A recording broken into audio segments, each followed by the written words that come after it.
the world of architecture and design, you so much want to make your client happy, it's a little difficult to challenge them, but I think this is one area especially where they need to hear there's a better way and be willing to challenge them, and then if you still have to do it their way, well, at least you gave it a shot. I want designers to understand better that the work actually starts when they finish the project. Nothing beats good design, even when clients are asking for less. You can always find a place to work in good design and architecture. Welcome to a special episode of Design Nerds Anonymous. I'm your host, Amanda Schneider, founder and president at ThinkLab, speaker on TED.com, and now author of the new book, Work for What's Next. Today, we are coming to you live from the showroom floor at the PDC Summit.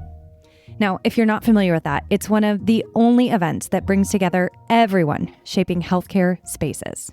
From owners to clinicians, facilities leaders, architects, and designers, all in one room. We captured voices from across the floor, including Clayton Mitchell from Yale New Haven Health, the award-winning Dr. Scott Zeller, Kelly Miller from RWJ Barnabas Health, Ed Cheshire from Nationwide Children's Hospital, and Lynn Aguilera from Stanford Medicine Children's Health. Now, I was so excited to talk to these folks because they are the people making real decisions about what gets built, what gets cut, and what actually matters. And I think there's so much our industry can learn from them.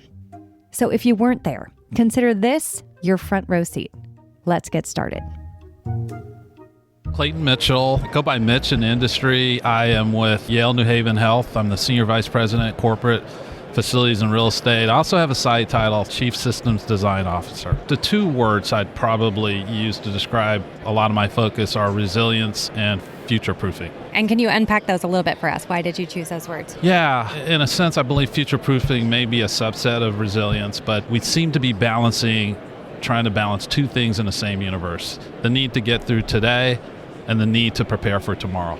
And so understanding the vision of what we're trying to do tomorrow, that 5, 10, 15-year plan, I think that's actually critically important to making very fast, pivotal decisions in the moment. For our listeners that may not be familiar with the PDC Summit, what is this PDC event? Why do you come? I think I come for two reasons. One, to share some insights that I've developed over my career regarding capital planning and the importance of strategic planning. And then on the flip side, to get the best practices and ideas from industry and my industry cohort. So I always leave PDC feeling like I've gotten more than I've given. Some of the biggest brains in the industry are here. It's just it's the sidebar conversations that you have that help you understand that, wow, there are more people in the world dealing with some of the same issues that I'm dealing with. So the exchange of ideas, the ability to sort of test assumptions and perspectives with other industry experts,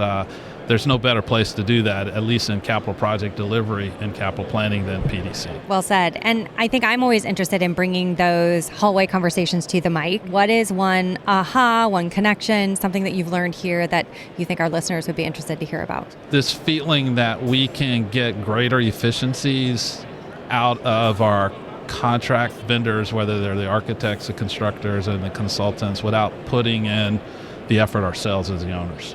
For me, it's really about a heavy emphasis on front-end planning and programming, really understanding the business imperatives of our clients, who are the C-suite, the folks that are actually delivering the care, and then how do we leverage our real estate portfolio and assets to help them meet some of those objectives. Can you share something that the architecture and design side of the industry needs to hear about how they can better answer and work with and meet your team where they are today? Yeah, I tend to put less pressure on architects and contractors than maybe a lot of my peers in the industry, because I see huge opportunities for us to become much more clear and empirically based in terms of the direction and the guidance that we're giving to them. So it's like that old adage, garbage in, garbage out. If we don't understand what we're wanting to buy, then we make it very difficult for the folks that we contract to help us buy that particular product. But when we're very clear and what our business objectives are, what our goals are. The AE contractor consulting community is already very well positioned to help us sort of deliver those services. And so I focus less in, hey, you guys have to work faster and harder for us, and more, no, I have to be more clear and concise in describing my needs. When I do that, I help remove churn, and when I remove churn, we both win. Is there any advice you have for the architecture and design community? A lot of the architecture and construction community, when they approach owners, they're approaching owners from their framework, doing a little bit more to listen to what those needs are, positioning yourself to help them frame the projects, because a lot of times it's like, oh, I've got this project coming and I'm going to turn it into a statement project. And that may not be what that system needs. It's about them, Yep. not you. It's about them, it's not you. So I think the way that I could sort of frame it is like, what channel is this owner communicating on? Let me get on that channel. Let me understand that, and let me be intensely focused on helping them bring clarity to those projects. And sometimes that's about not being afraid to say no, or there are some risks, and here are those risks, and you lay those out, being committed and courageous in helping that client understand their real challenges. Now, at the same time, the owners have to, be able to take the truth.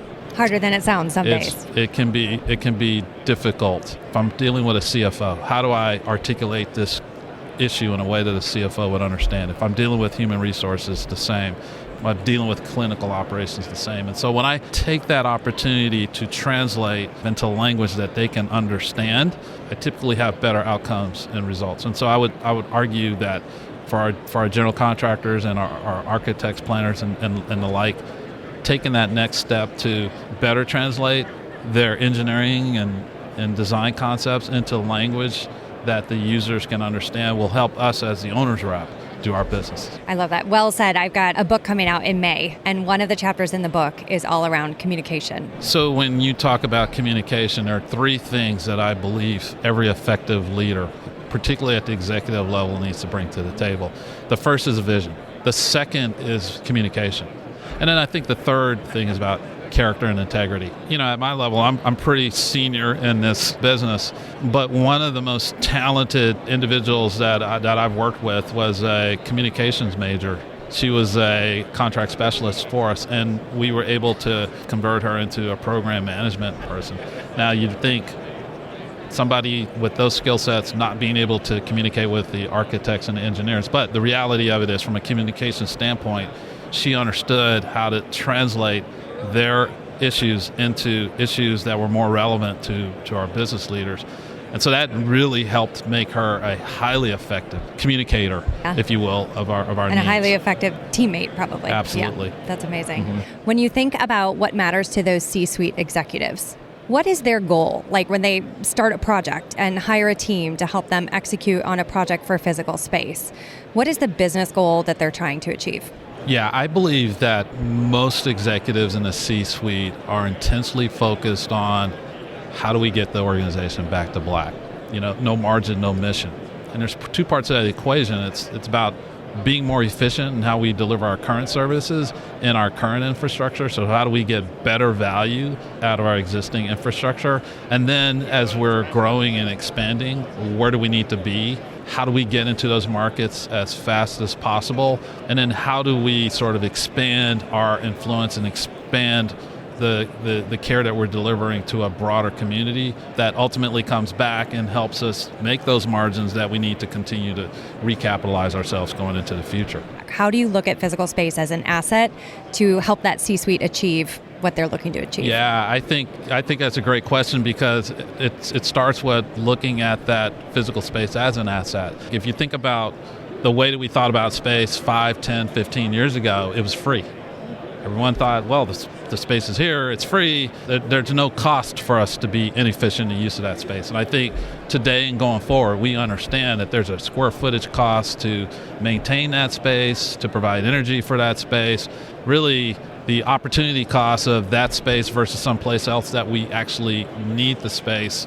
We are developing more of an asset management-based focus in how we deal with space in the future. And that means that we have to leverage the tools and the techniques that every other industry has figured out to do that. And so there's a reason that there are templates around the way Starbucks are set up, and Burger King and McDonald's and that entire industry. I think we have to do more to bring that type of thought process into our sector. And I think that's happening.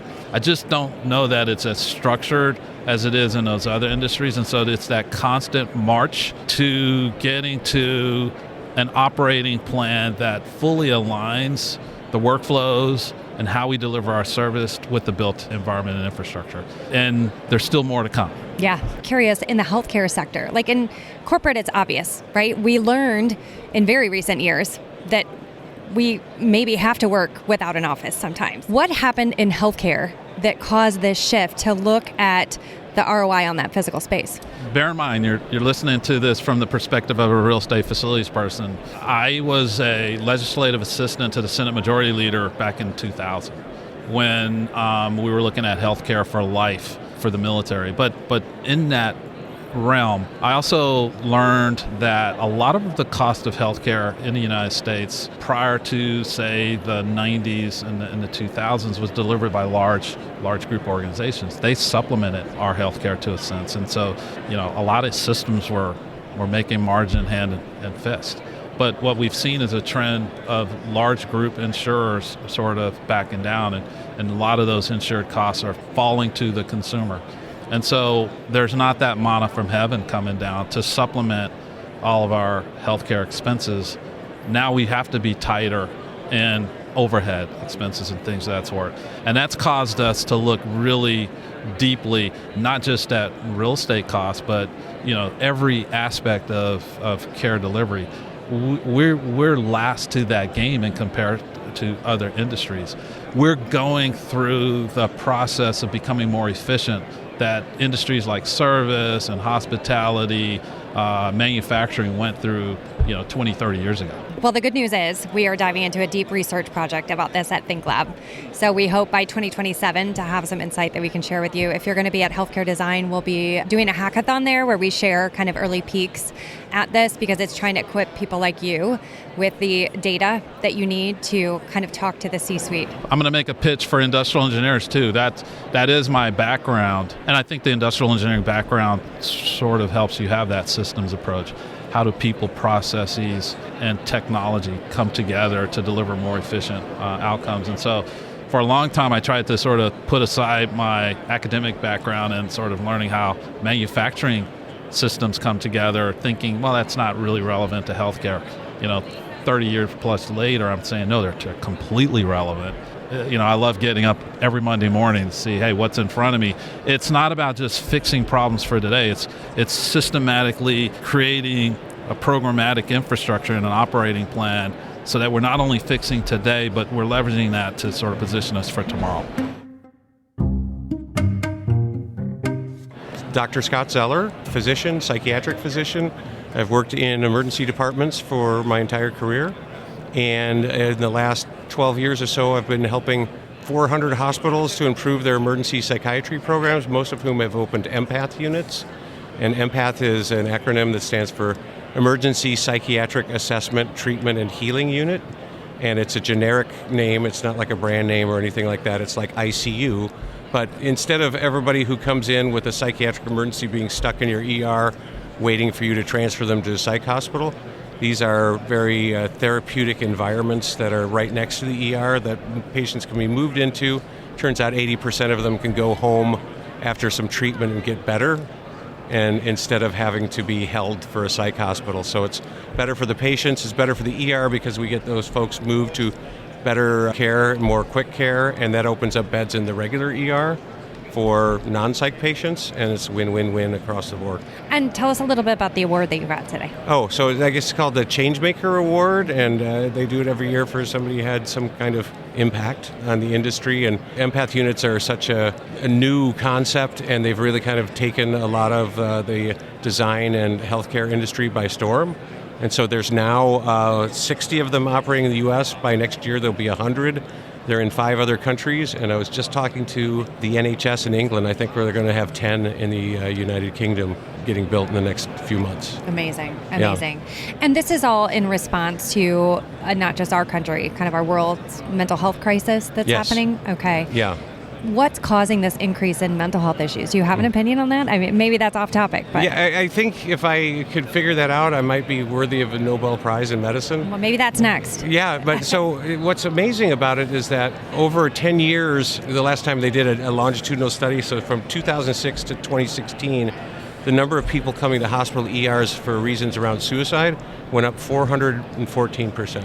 So it's just like amazing. So now the number of people going to hospital ERs for behavioral emergencies is 1 in every 7 patients, which is more people that are coming in for chest pain or COVID even. It's just like, Yeah. it's one of the most common reasons going to ERs now. But the problem has been historically is that nobody knew what to do with the folks once they got there, and it wasn't a very good environment to help people. It's very clinical and a little scary and oppressive. So that was the whole reason for Empath, was like, let's actually, instead of just saying, well, we'll hold you until we can send you to an inpatient facility, why don't we start treatment there in the ER like we do for every other medical emergency? If you came into the hospital with an asthma attack, they don't put you in a room in the back, say, we're going to find you an asthma hospital, and leave you there for 2 days. They start treatment, and then 80 to 90% get better and go home. It's the same with psychiatric emergencies. If we actually intervene quickly and have people in a more calming therapeutic environment that doesn't feel like being put in jail or being punished. So that's what the difference is, and it's just been remarkable, the outcomes that we've seen. That's amazing. And do you see, like, when it comes to who's treated in these facilities, are there more young people that are struggling with this and coming to emergency rooms for this, or is it evenly distributed in your experience? We see all ages, but the biggest growth has been in like the age 15 to 25. Okay. And the fact that one of the biggest growth areas for empath units now is adolescent empath units. There's been 10 that have been developed in the last few years, some major academic centers. It's in response to the incredible demand that there is for these. And it's heartbreaking if you have somebody coming in who's a teenager and typically they had to wait for an inpatient bed to open up, but that might be a week. And so they're stuck in an ER with nothing to do, no treatment, not seeing anybody, and not even being able to go outside, basically stuck in a room with a guard for a week long, and the only time they see anybody is when they bring them a sandwich or take their vitals. And this flips it all on their head. Suddenly you've got treatment, you're in a very open space where you have a sleeper chair instead of a gurney. You can serve yourself snacks, beverages, there's games, there's activities going on, you can watch TV, you can read a book, and it's just such a difference than being strapped to a gurney in a hallway of the ER, which is what it used to be. I remember seeing about 15 years ago an ER doc give a presentation about the drunkicidal patient, where he said, these are the easiest patients you'll ever have. They come into the ER and they're drunk and they're suicidal, and then they sober up, and then they're not suicidal anymore, and you discharge them. The easiest patients you ever had. I heard that guy say that, and I asked questions saying, like, asked everybody in the room, all you people here, I'll bet most of you have been intoxicated at least once in your life. Why weren't you in the ER for being suicidal? Because if all it is that getting drunk makes people suicidal, then why weren't you in the hospital for that? Because it's not what it is. If somebody is having suicidal thoughts, even if it's just exacerbated by being intoxicated or something, there's something underlying there that we need to approach and we need to help this person with, because just being drunk doesn't make you suicidal. No. And so it's the same kind of thing. If you don't have X, Y, or Z that makes it so you have to treat it now, you've still got those symptoms. You know, if somebody started having signs of cancer, you wouldn't say, well, let's wait until they have metastases or something like that, right? Right. It's the same kind of thing. So when we have signs, we have symptoms, we have warnings that something like this is going on, that's when we should jump in. And like anything else in medicine, we want to help it before it's too late. So how would our listeners find out where these empathy units are located? Well, the one thing that's really great is that every year there's the Empath Summit, and this year it's in Salt Lake City. Hundreds of people from all around the world come to, and that's where everybody learns about we can do so much better in emergency behavioral health care. And the fact that we got this huge award today, exemplifies that people are recognizing how important it is and that we really need to be doing things differently, we need to be doing things better. And that's what this is about. So someone with your credentials, your experience, coming to PDC, why do you come to PDC and what do you hope to either get from this or give to this conference?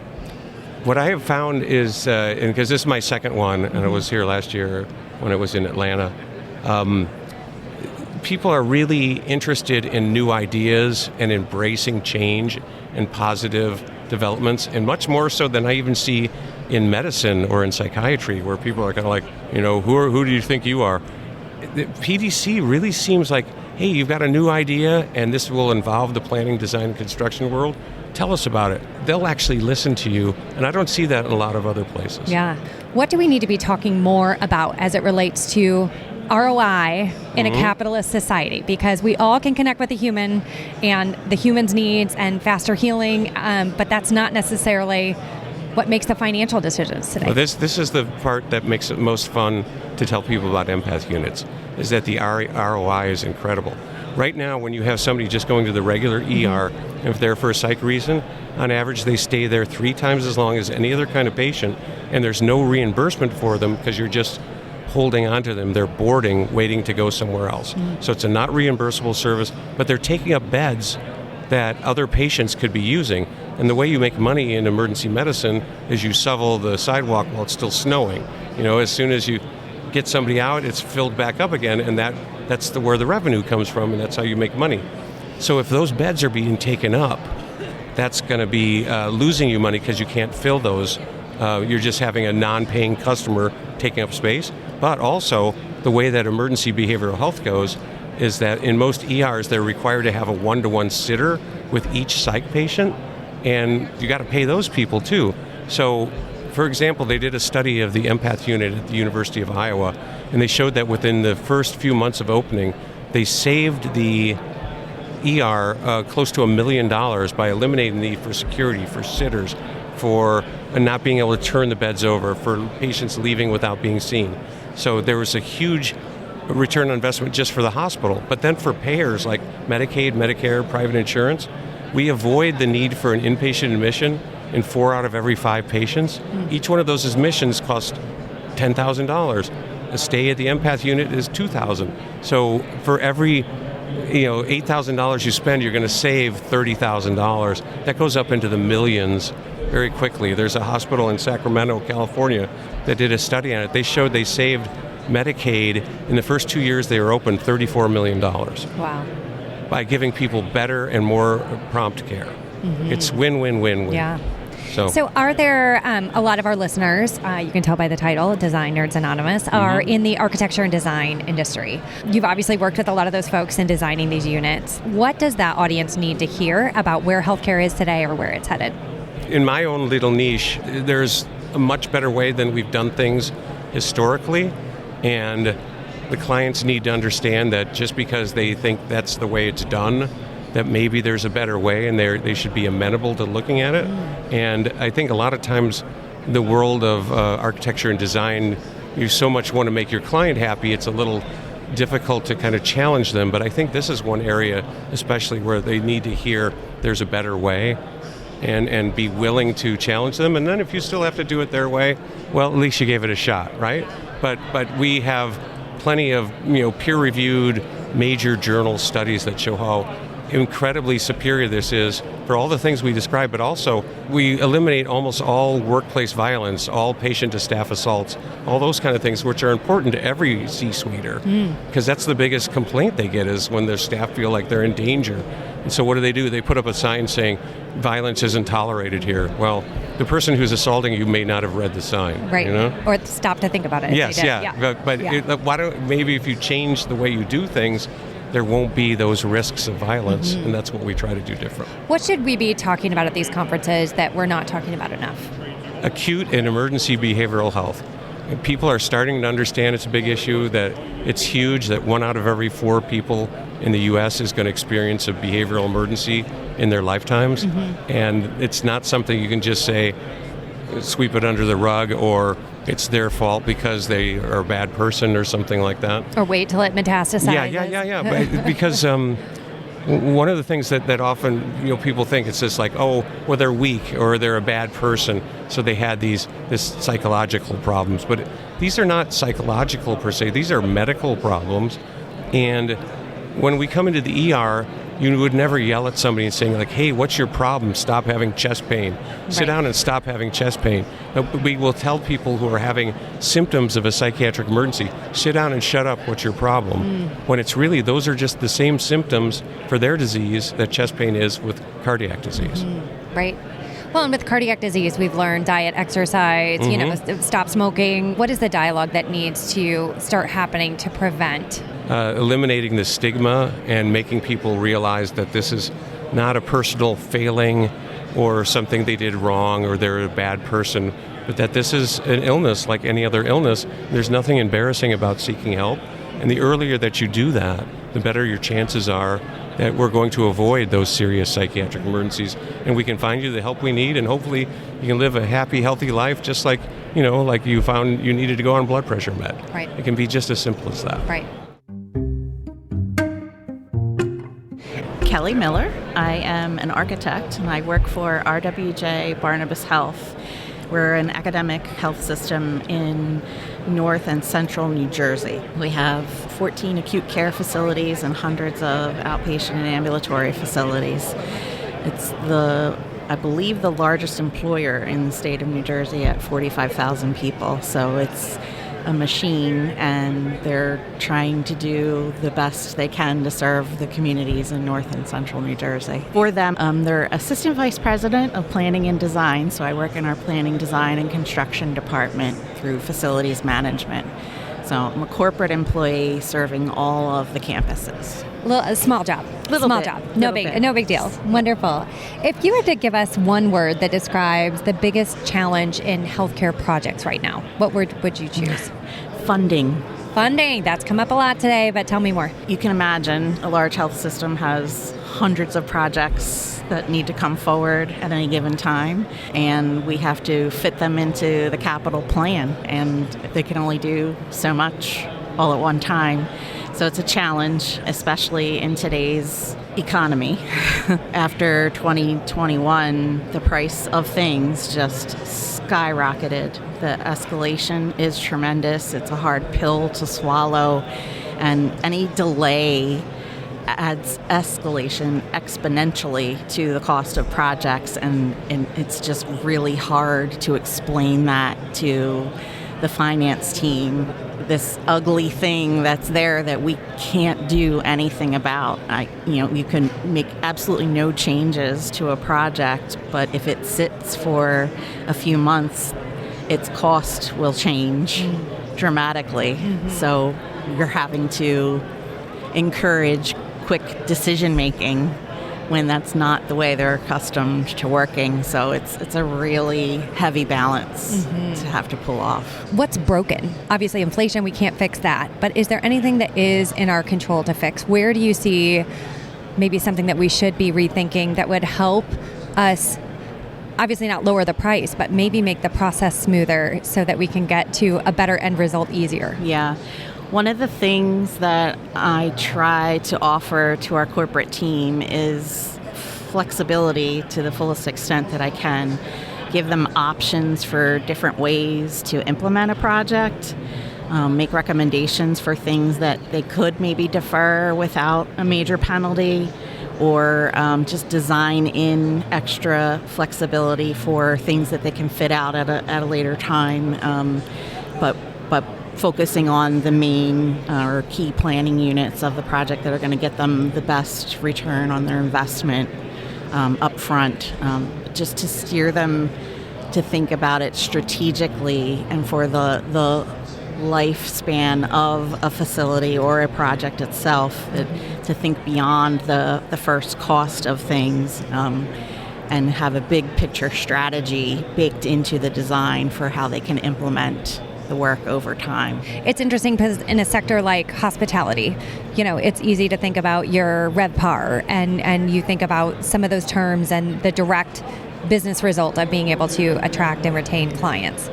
But in healthcare, when we think about attracting and retaining clients, it's quite different, right? Right. But you are talking to those finance folks. As you think about justifying the investment in physical space, what changes have you seen in your career? And where are we today? How are we looking at the justification of physical space? Is it just a must-have? Has that changed? What does that look like today? The big shift came when the design guidelines required private rooms for patients. And patients are savvy now. They shop around for where they want to go have their health care provided.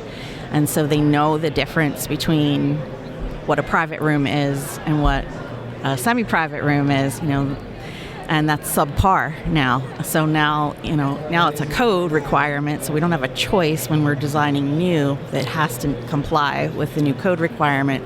That's a lot more space, which adds up to a lot more dollars for, getting something in half the size with the same return rate, right? So that compliance demand now isn't a choice, but what we put into those spaces now becomes the differentiator. What are the other amenities that go into all of those programs that separates us from the competition? And that's that market share piece. How do you attract the people to your facility versus your competitors? Mm-hmm. Yeah. So if you had to think about those changes and you had to fill in this sentence, 10 years ago, or maybe we should say 20 years ago, healthcare spaces were blank, and 20 years from now, they will be blank. How would you finish that? I think that 20 years ago, they were ready for a revolutionary change, ready for the next thing to be thought of in a different way, really focused on the patient experience. I think we're there now. So I think in the future, they're going to be even more high-tech than we can imagine. This advent of AI is probably going to have an epic impact on medicine and how care is delivered. And we don't know what that looks like yet, but you know that you're going to have to bake in some basic technology infrastructure into key components so that it can accept whatever may come in the future. So I think technology is going to just grow tremendously in the future. And that's come up a lot. Like if you had to try to, I know you're no fortune teller here, we're not asking you to be, but as you hear conversations around this community, right, the AEC industry and what people are talking about when it comes to AI, what things can we imagine today? There's so many we can't imagine yet, but what conversations, like how are those changes going to affect physical space? I think just the organization of things that are in spaces. There's going to be a demand or an expectation by any kind of end user that any room or space they use is going to have all of these components in it. Not so much the size of the room itself, but the things that are in it. TVs that automatically connect and they can have a conference call and all of the things work. The microphones are there, cameras are there. We're nowhere near that right now. It's a whole rigmarole to get all of the AV components in, but that's going to be an expectation that it's at the ready, just like your smart devices are that are in your pocket. They're going to expect the spaces to have all of those components in it as well, even in the patient room, to be able to announce who the provider is as they're walking into the room and translate into other languages as required, have the patient be able to reach out to their family via the camera that's in the room. I think all of those things are going to be required and expected in the design. So maybe even some of these technologies we're using in the office to have these global meetings are going to come into healthcare spaces too. I think so. Yeah. So I want you to tell our listeners a little bit about PDC, why you come, what you were looking for this year. I think it's my favorite conference. I probably shouldn't say that, but I get the most out of this conference, I think, because it's well-rounded. Most of the presentations involve folks from several different industries who have collaborated together over some design challenge, project challenge of some sort, and they're sharing that experience with the audience. And you realize that we're all in this together. We're all experiencing the same things across the country. We have the same challenges, and I get an overwhelming sense of validation. The struggles that we have are not unique, but also that the way that we've executed them in my health system is on par with how others are executing them across the country. So it's sort of like a benchmarking experience for me and a little safety net validation that we're doing the right things and, we can survive all of these challenges that come our way. Every day in healthcare is a challenge. There's always something new that happens that you think, I can't believe that just happened. But just seeing other groups together is reassuring. The industry is very focused on the work, and people are just so invested in good outcomes that ultimately makes for a better patient experience. And I just love that everybody is contributing together, and I think that makes it special. What are we not talking about here that you wish people would talk more about, or maybe some of the hallway conversations that are happening that you're like, this needs more time and attention? I work in plant operations, which is awesome for me because I get real-time feedback on what works and doesn't work from those folks who are holding the facility together with tape and glue and pulling off miracles every day. And their projects take on a whole other life that they just can't fathom. It's every day, 24/7, 365. Things break, things don't work properly. There needs to be quick availability to turn something around, to restore it back to its intended purpose. And just the way people really use space is not something you can really learn until you immerse yourself in it and actually watch the everyday goings on. And I think that can inform the design of products, the design and layout of a project more than anything else. So if more people would have that opportunity before they start any work, it would benefit the industry as a whole. I love that you said that. And I think we need more of that. I think we need more of the real talk, lessons learned, what worked. Yeah. But like, if I had to ask you the average time from, hey, we're going to do this project until that facilities guy takes over, what would you say that average length of time is? For a mid-sized project, it's probably like 2 years or more. There's the whole design piece, which you want to take your time and do properly. And then it goes in for regulatory reviews, which becomes a whole other animal. And you're at the mercy of code agencies looking at your project and focused on trying to expedite that review. Some of them can take 6 months or more, depending on how it goes and what it's for. I would say, at least 2, maybe 3 years for the average project. So 2 to 3 years, and the average tenure for a Gen Zer is 2 years, 3 months. So as we look at trying to collect That's this, a scary statistic. Isn't that scary? Isn't that scary? Maybe different for the healthcare sector. I'm not sure. We haven't measured to that level. But, if you think about getting those learnings and making sure those are passed down and that we're, not only learning from the design, but learning from those facility guys and making those connections, I think that's a real call to action for our whole industry is if the world is moving this fast, how do we go slow to go fast to make sure that we're learning from these lessons learned and distilling those lessons that we are learning? Yeah, I don't know how to capture the attention span of the new generation. We're all trying to figure that out. That's a challenge. And what's even more scary is that those that have the institutional knowledge are aging out, they're retiring and not necessarily transferring that knowledge down the line, and that's really critical to sustaining longevity, because there's a lot of parts and pieces in a healthcare facility. I think I'm personally passionate about encouraging those in the AEC industry to cross over like I did, and I think you can have a big impact and help healthcare facilities and institutions to really understand what the parts of a project mean and how to help them make good decisions about their dollar and how to spend it best to get to the goals that they're trying to achieve. And it might be a completely different way than what they're used to thinking. Everything is not HGTV.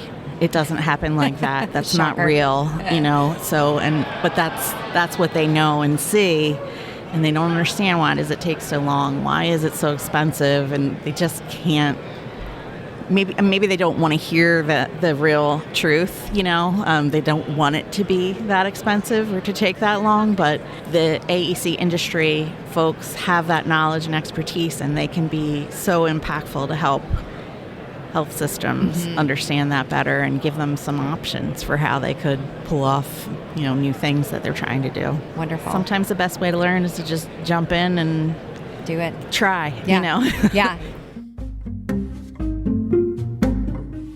You blew me away this morning when you're talking about the Wake Forest study. You raise your hands if you let your kids weigh in on vacation choices. And I realized that I'm enabling some of the actions at work by younger generations that I don't really love. Just an interesting wake-up moment for me. Ed Cheshire from Columbus, Ohio. I'm an architect by background and a manager of design and construction at Nationwide Children's Hospital. I am currently designing a $1.3 billion inpatient expansion project. So I'm leading a team for the hospital that's going to implement that tower by 2028. I'm a member of the PIN group, so the Center of Health Design has a pediatric environmental network group, so very proud of my engagement with that group and getting to sit at the table with a lot of leading children's hospitals, people that are doing facilities, project planning work. And we're basically sitting there talking about what we're doing well, what we could do better, and encouraging each other through very frequent communications about what issues and problems we're facing. And if you had to give me one word that describes the biggest challenge in healthcare projects right now, what word would you use? There's a great fear of the unknown right now, and we're right at that precipice where there's going to be huge shifts in technology, and not quite sure what that looks like from a facility perspective, what it looks like from a nursing perspective. But there's a lot of intentionality on building adaptable spaces so that we're future-proofing as much as we can. In the new tower that'll open in 28, I'm building a very robust technology background that can accommodate anything and everything, hopefully, but trying to delay technology decisions as long as possible. I don't want to open that building and be behind the curve. We used to be in a high friction, slow change time. Yes. And today we're in a low friction, high change time. But what that creates, especially for some of us that grew up in this analog era, is a lot of uncertainty, unknown. I think this technological aspect that you're talking about is the number one thing I've heard throughout these podcast interviews, is really trying to build physical space, make very expensive, very long-term decisions when it feels like the pace of change is so fast. What do we need to be thinking about as we reconcile this fast pace of change with investment decisions in physical space? At Nationwide Children's, we want to be cutting edge. We don't want to be bleeding edge. And I think we're scared to adopt too fast. So we're looking for others to go before us. Ideally, I would have 3 hospitals that implemented some new technology. I can go talk to them, find out what's worked well, what would they do different next time, then apply that to what we're doing. As we look at people that are making the decisions to invest in physical space, what are they wrestling with today, and how could we start to tie some of the investment in physical space to business outcomes that make sense to them? I've got the fortunate benefit of, through pediatric institutions, we want to help each other. We're not, we do compete for some patients here and there, but in reality, we're about how do we get the best outcomes for kids across the country. Yeah.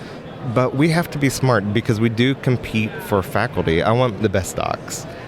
My leadership, as we talk about building, through the years, we've had a lot of lessons learned where we have to attract a new doctor.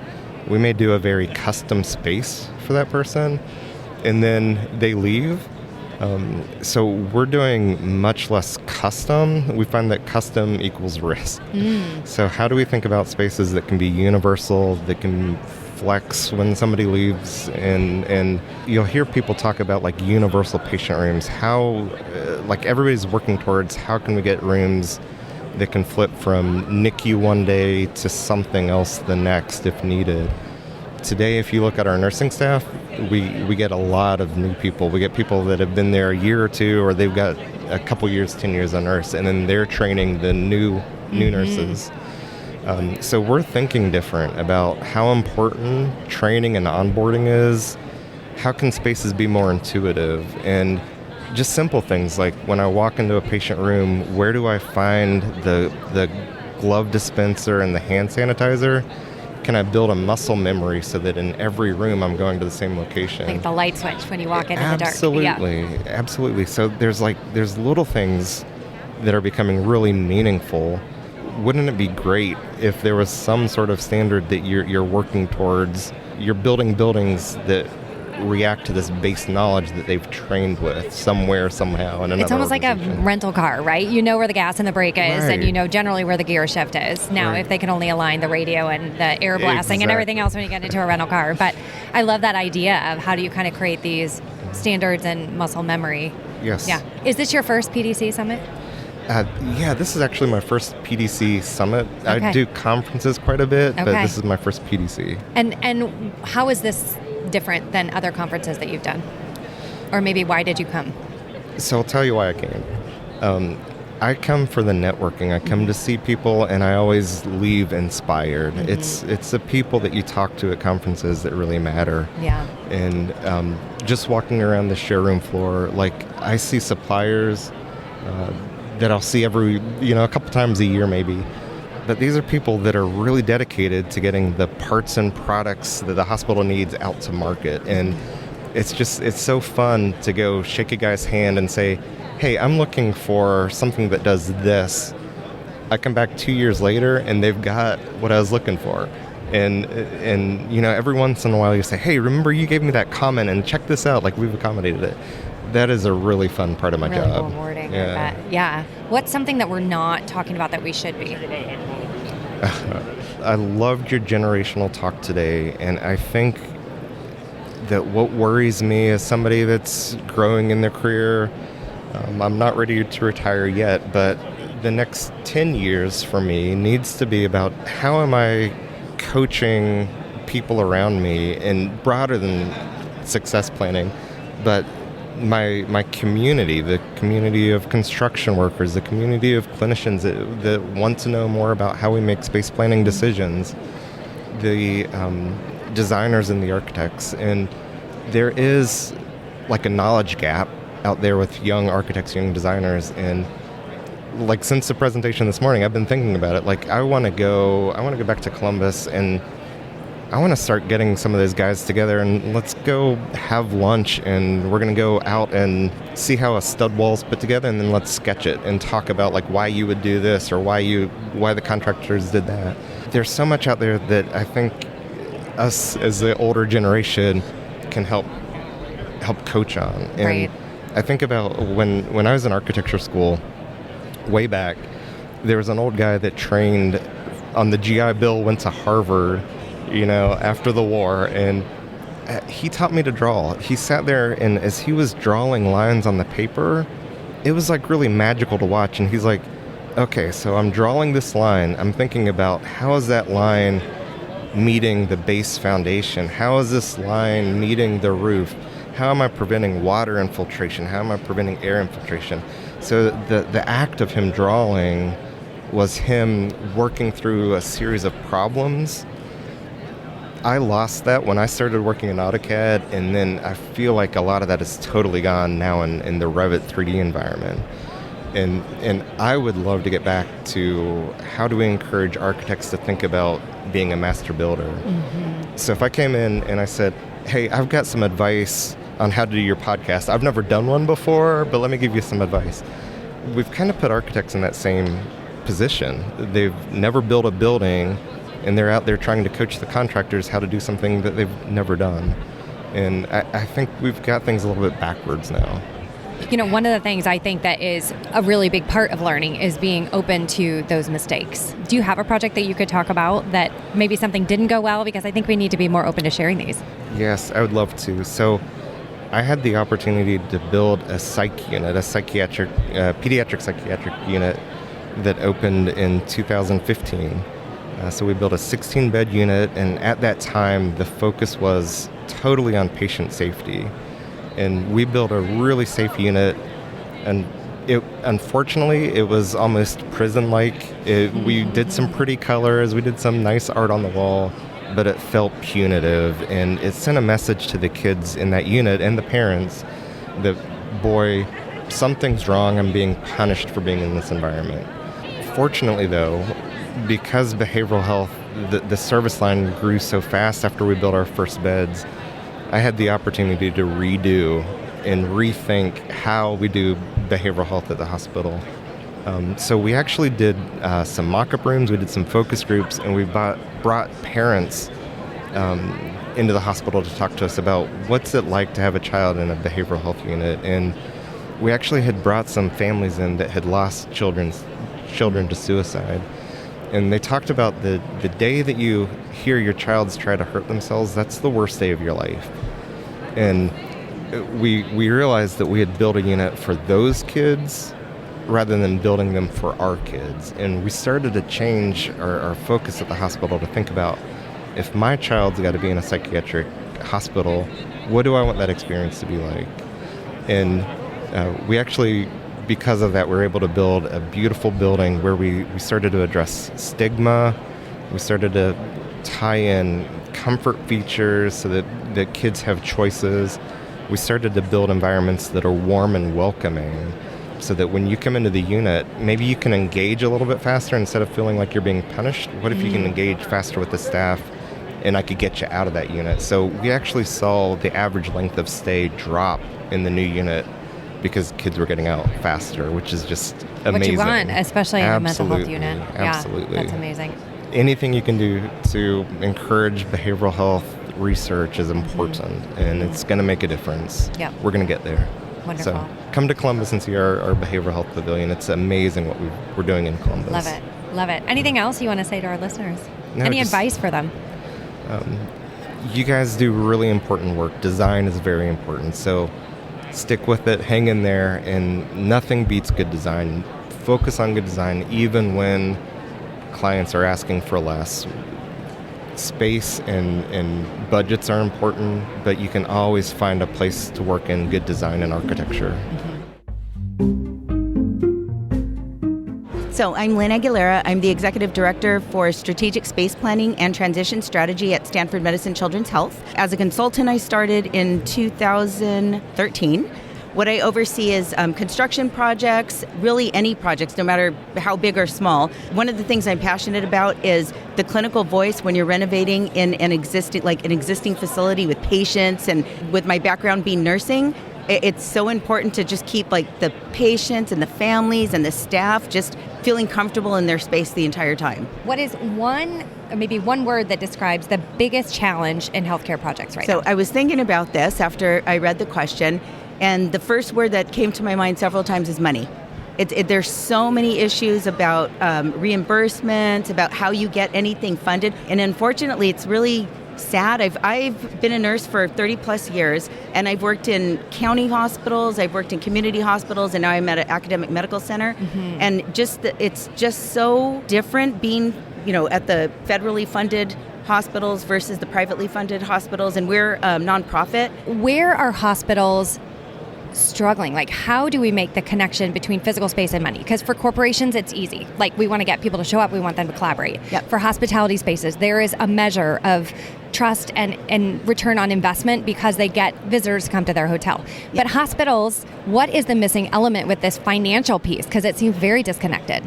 I think one of the things that we in healthcare need to think about is who's at the end of that dollar. Who's the people that we're really taking care of. And I work at a pediatric facility. My background is in pediatric nursing.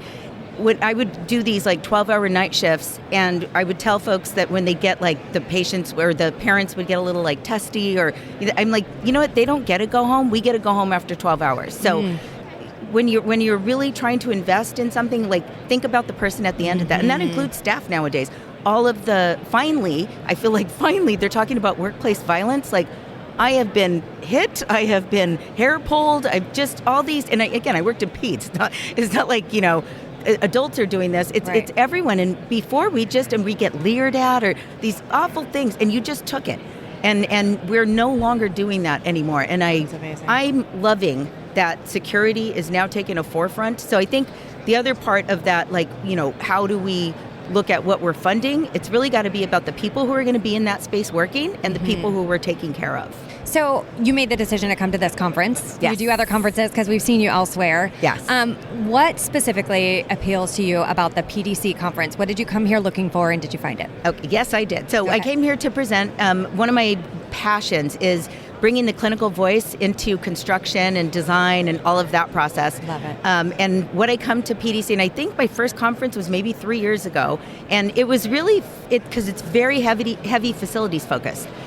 I don't see tons of clinicians. I belong to the Nursing Institute for Healthcare Design, NHD, and we're one of the supporting organizations for PDC, and we come here like as a group to have that clinical voice heard. And I did, one was the clinical voice in construction projects, and then the presentation I'm doing today is about simulations and having the clinicians do mock-ups and simulations to understand like design ideas.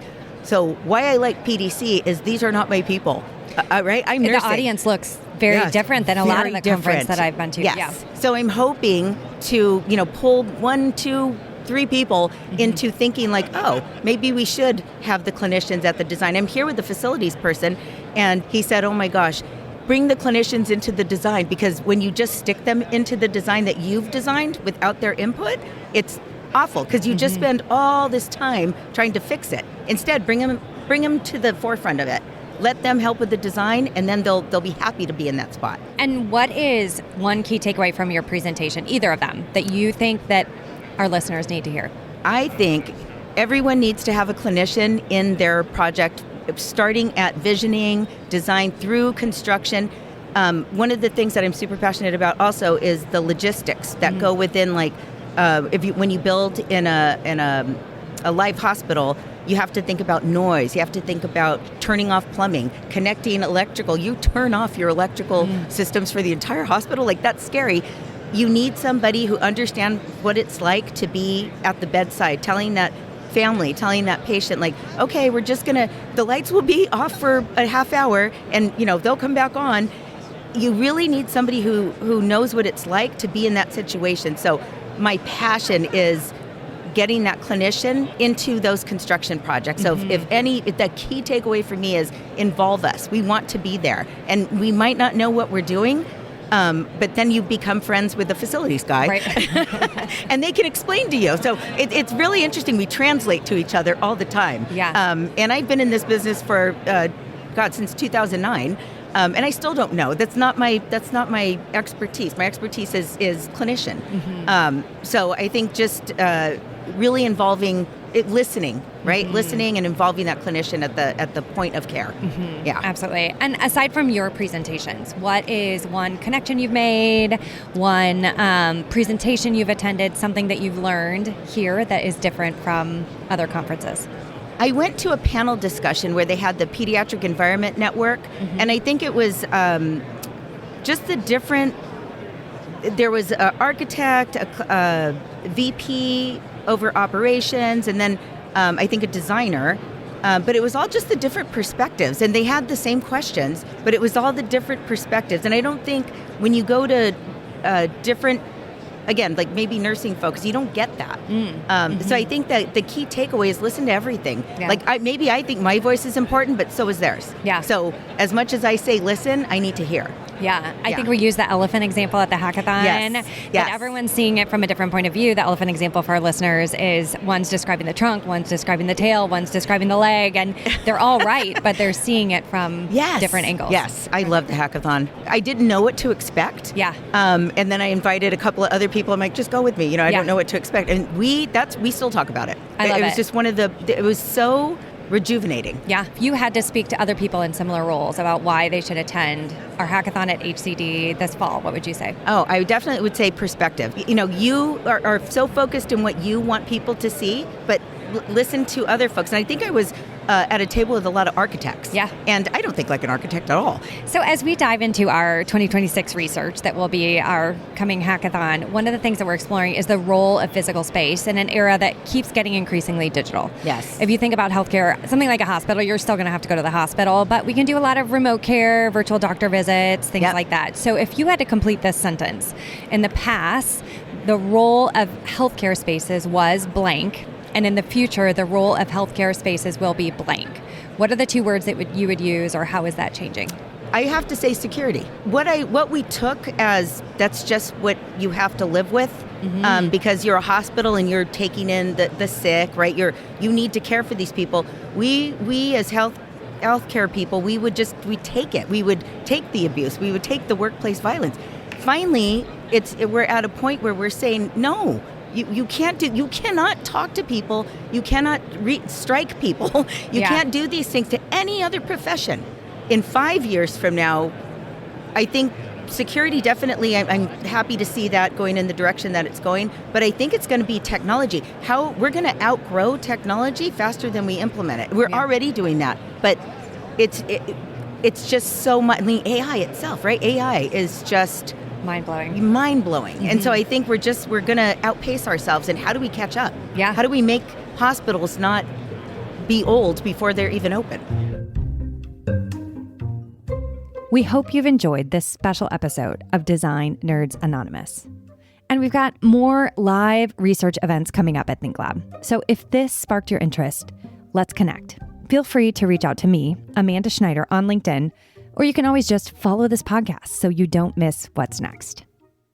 Design Nerds Anonymous is a proud member of the Surround Podcast Network. Special thanks to the podcast production team, Rachel Senator and Rob Schulte. Thanks for listening.